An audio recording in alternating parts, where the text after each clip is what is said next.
அனைவருக்கும் வணக்கம். பற்களை இறுக்கி முக வசீகரத்தை பெற எளிய பல்பொடி தயாரிக்கும் முறைகளை பற்றி பார்க்க போகிறோம்.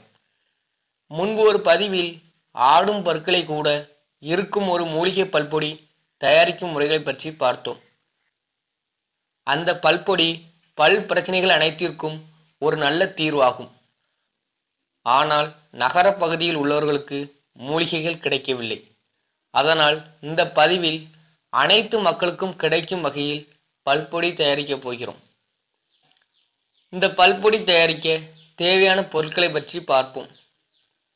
சுக்கு 10 கிராம், வேப்பிலை 10 கிராம், கடுக்காய் 25 கிராம், கிராம்பு 15 கிராம், உப்பு 10 கிராம்.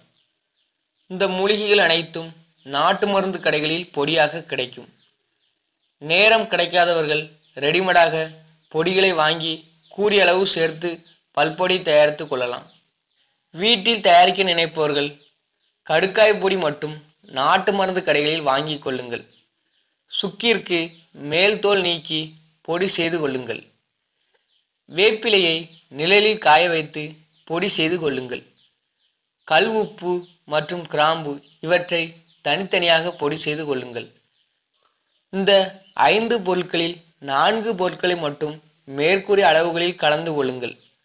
உப்பை மட்டும் தனியாக வைத்து கொள்ளுங்கள். பல் துலக்கும் பொழுது பல்பொடியில் சிறிது உப்பு சேர்த்து பல் துலக்க வேண்டும். இந்த பல்பொடியை வைத்து பல் துலக்கும் பொழுது பற்கள் இறுகும். முகம் ஒருவித வசீகர தோற்றத்தை பெறும்.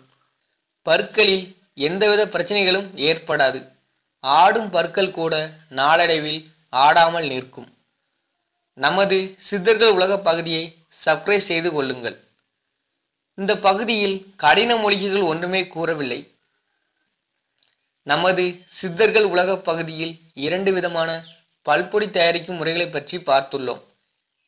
2 முறைகளில் எந்த முறை எளிதாக உள்ளதோ அதை பயன்படுத்தி ஆரோக்கியமான வாழ்வை வாழுங்கள் என்று கூறி உங்களிடமிருந்து விடைபெறுகிறேன். மேலும் அடுத்த ஒரு நல்ல பதிவில் சந்திக்கிறேன். நன்றி, வணக்கம்.